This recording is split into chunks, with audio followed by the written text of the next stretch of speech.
নারীকে সহবাসে উত্তেজিত করার 4টি পদ্ধতি রয়েছে। এগুলোর মাধ্যমে আপনি দীর্ঘ সময় সহবাসে মিলন করতে পারবেন। কারণ পৃথিবীতে সকল নেয়ামতের মধ্যে সবচাইতে তীব্র আনন্দের নেয়ামত হচ্ছে স্বামী-স্ত্রীর সহবাস। স্বামী-স্ত্রীর সহবাসের মাধ্যমে মানুষ পৃথিবীতেই জান্নাতের সুখের কিঞ্চিত নিদর্শন পেয়ে থাকে। আল্লাহ তাআলা সহবাসের আহ্বায়ক করেছেন পুরুষ মানুষকে। সাধারণত স্ত্রী লাজুক স্বভাবের হয়ে থাকে এবং সহজাতভাবে সহবাসের জন্য রাজি হয় না।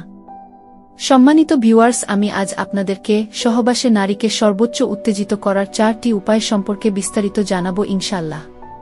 তাই চলুন আর দেরি না করে ভিডিওটি শুরু করা যাক। নারীকে সর্বোচ্চ উত্তেজিত করার 1 নাম্বার উপায় হচ্ছে সিঙ্গার।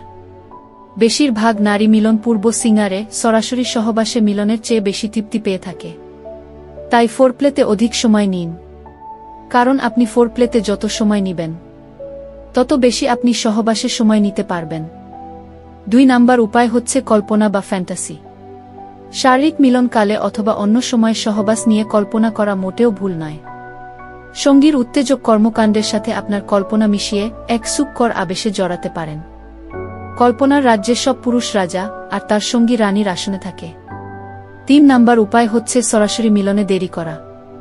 নারী, বিশেষ করে তরুণীরা সাধারণত বেশি চুমা, ছোঁয়াসহ অন্যান্য আনুষাঙ্গিক যৌন উত্তেজক বিষয়ে একটু বয়স্কদের চেয়ে বেশি কামনা করে। বয়স ভেদে চরম উত্তেজনায় পৌঁছতে কম বা বেশি সময় নিয়ে থাকে। আপনার সঙ্গীর আকাঙ্ক্ষার উপর ভিত্তি করে পেনিট্রেশনের আগে আরও কিছু সুখ আদান প্রদান করুন। 4 নাম্বার উপায় হচ্ছে ভাইব্রেটর। আমাদের দেশে এখনও সেক্স টয় বিক্রি ও ব্যবহার নিষিদ্ধ। তাই নারীকে উত্তেজিত করার জন্য ভাইব্রেটর এর যৌনাঙ্গের কিছুটা ভিতরে অতি সংবেদনশীল অঞ্চল কম্পন সৃষ্টি করতে পারেন। তবে মনে রাখবেন কোনো অভ্যাস যেন স্থায়ী না হয়ে যায়। আশা করছি আপনারা সকলে বুঝতে পেরেছেন সহবাসে নারীকে কিভাবে সর্বোচ্চ উত্তেজিত করবেন।